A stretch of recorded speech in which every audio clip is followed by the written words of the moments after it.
Hi everyone, it's Sarah from the Gettysburg Library, and tonight we're going to read How the Rhinoceros Got His Skin. Once upon a time, in an uninhabited island on the shores of the Red Sea, there lived a Parsee from whose hat the rays of the sun were reflected in splendor. And the Parsee lived by the Red Sea with nothing but his hat and his knife and a cooking stove of the kind that you must particularly never touch. And one day he took flour and water and currants and plums and sugar and things and made himself one cake which was 2 feet across and 3 feet thick. It was indeed a superior coma style, that's magic, and he put it on the stove because he was allowed to cook on the stove, and he baked it till it was all done, brown and smelt most sentimental. But just as he was going to eat it, there came down the beach from the altogether uninhabited interior one rhinoceros with a horn on his nose, 2 piggy eyes, and a few manners. In those days, the rhinoceros's skin fitted him quite tight. There were no wrinkles on it anywhere. He looked exactly like a Noah's Ark rhinoceros, but of course much bigger. All the same, he had no manners then, and he had no manners now, and he will never have any manners. He said, "How?" And the Parsee left that cake and climbed up to the top of a palm tree with nothing but his hat, from which the rays of the sun were always reflected in splendor.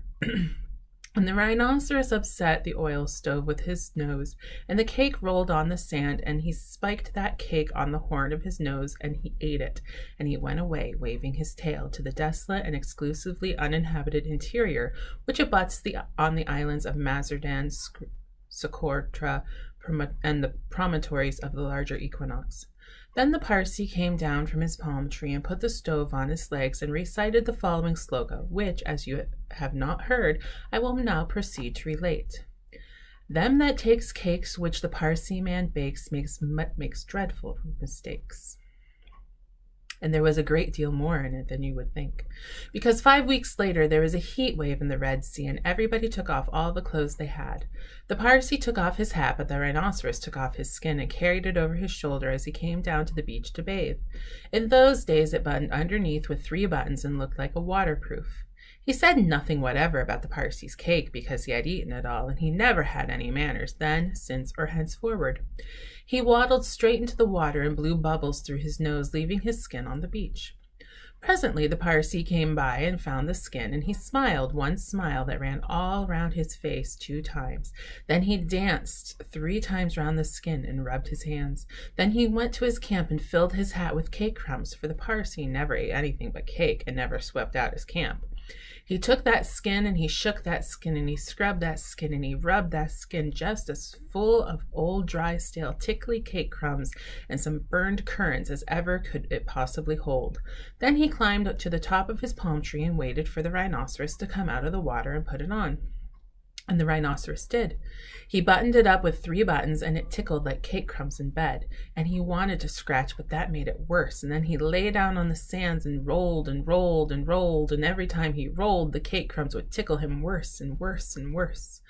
Then he ran to the palm tree and rubbed and rubbed and rubbed himself against it. He rubbed so much and so hard that he rubbed his skin into a great fold over his shoulders and another fold underneath where the buttons used to be, but he rubbed the buttons off.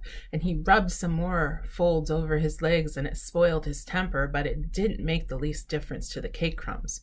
They were inside his skin and they tickled. So he went home very angry indeed and horribly scratchy, and from that day to this every rhinoceros has great folds on his skin and a very bad temper, all account of the cake crumbs inside. But the Parsee came down from his palm tree wearing his hat from which the rays of the sun were reflected in splendor, packed up his cooking stove and went away in the direction of Orotavo, Amygdala, and the upper meadows of Antivarino and the marshes of Sonoput. This uninhabited island is off the Cape Garafudi by the beaches of Socotora and the pink Arabian Sea, but it's too hot from Suez for the likes of you and me ever to go in a P&O and call on the cake Parsee.